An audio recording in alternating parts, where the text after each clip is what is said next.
নমস্কার বন্ধুরা, আমি অভি আছি তোমাদের সাথে। আজকের ব্লগে তোমাদের সবাইকে স্বাগত জানাই। আজ আমার একটা ছোট্ট ভাই আমাকে বলল, চলো দাদা আজ একটু ঘুরে আসি। তার কথা মতো আমি তাকে বাইকের পিছনে বসিয়ে সোজা তাকে ঘুরতে নিয়ে গেলাম। যেখানে আমরা গেছিলাম সেইখানকার দৃশ্য তোমাদেরকে একটু বর্ণনা করার চেষ্টা করছি। ট্রেন লাইন, সেখান দিয়ে কিছু পরপর ট্রেন যাওয়া আসা করছে। একটি নতুন রাস্তা তৈরি হয়েছে, আর দুপাশে ধুধু মাঠ, সেখানে নানা ধরনের ছোট ছোট গাছপালা হয়েছে এবং মানুষ হাওয়া খেতে বেরোয় এবং সেই রাস্তা দিয়ে প্রচুর মানুষ হাঁটাচলা করছে এবং কিছু লোক সেখানে দাঁড়িয়ে আছে রাস্তার দুপাশে। ঠিক এই রাস্তার একটি পাশে একটি ছোট্ট দোকান। এই যে কাকুটিকে দেখতে পাচ্ছ, এই কাকুটি জাস্ট 2 দিন দোকান দিয়েছে। আজ এই কাকুর দোকান দেওয়ার দ্বিতীয় দিন। সব কিছু এখনও রেডি করে পারেননি। কাকুর সাথে কথা হওয়ার পরে আমি জানতে পারলাম এখানে চাউমিন, এগরোল এছাড়াও অন্যান্য আইটেমও তিনি করবেন। আমরা এই মুহূর্তে যেখানে দাঁড়িয়ে আছি এর ঠিক পিছন দিক দিয়েই শিয়ালদা বনগাঁ লোকাল ট্রেনটি যাওয়া আসা করে। আপনার জীবনে আপনি সিমলা ঘুরতে যান, আপনি কুল্লু মানালি ঘুরতে যান, আপনি দার্জিলিং ঘুরতে যান, এটা একটা এক্সপিরিয়েন্স। ঠিক তেমনই মানুষ এই এক্সপিরিয়েন্সগুলো কেন করে, মানুষ এই অভিজ্ঞতার সাক্ষী কেন হয়, নতুন কিছু জানতে পারে।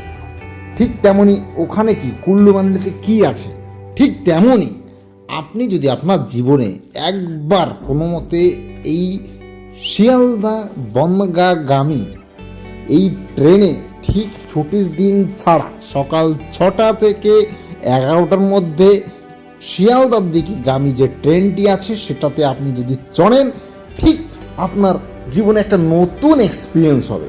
আমি আমার রিকোয়েস্ট, প্লিজ আপনারা একবার চড়বেন, দেখবেন অভিজ্ঞতা কাকে বলে।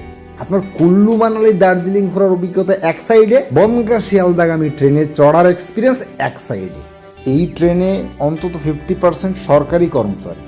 ট্রেনে ওঠার পর আপনি দারুণ অভিজ্ঞতার সাক্ষী হবেন। আপনি যদি নিজের পাটা উপরেও তুলে দেন, আপনি দেখবেন মানুষের এত চাপাচাপি ঠাসাঠাসি, আপনি নিচে পড়ে যাবেন না।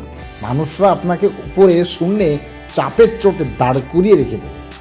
আর এই বনগাঁ লোকালের ভিতর কাল রাতে কার বাড়ি পুজো হয়েছে সেই প্রসাদ বিতরণী চলছে, আরে তাস খেলা চলছে, আরে অন্তাক্ষরী চলছে। অবশ্য তাস খেলাটা এখন বন্ধ করে দিয়েছে।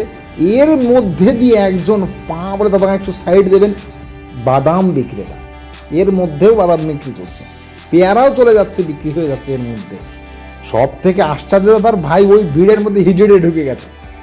কোথায় বাচ্চা কান্না করছে সেখান থেকে তার বাবা মার কাছ থেকে টাকা নিয়ে চলে গেল হিজড়া। একজন সরকারি কর্মচারীর জীবনে সব থেকে বড় অ্যাচিভমেন্ট এটাই হবে, সে এই শিয়ালদা বনগাঁ লোকালে চড়ে 60 বছর তার চাকরিটা কমপ্লিট করে সুস্থভাবে বাড়ি এসে পেনশনটা নিতে পারে। এটাই তার সব থেকে জীবনের বড় অ্যাচিভমেন্ট হবে, কারণ আপনার জীবনের অর্ধেক আয়ু এই শিয়ালদা বনগাঁ লোকাল কেড়ে নেবে। রিসেন্টলি দেখলাম নিউজে, এই বনগাঁ শিয়ালদা লোকালেই এক অফিসের কলিগরা তার নিজেদের কলিগের বিয়ে উপলক্ষে আইবুড়ো ভাত দিল, যেটা কিন্তু নিউজ এবং সোশ্যাল মিডিয়াতে খুব ভাইরাল হয়। আমি ভাবছি আমার চ্যানেলে আমার ভিডিও আপলোডের সাথে সাথে এই ধরনের গল্প তোমাদেরকে আমি শোনাবো। আর তোমাদের কাছে রিকোয়েস্ট থাকবে, প্লিজ এই কাকুর ভিডিওটি তোমরা বেশি বেশি করে শেয়ার করো।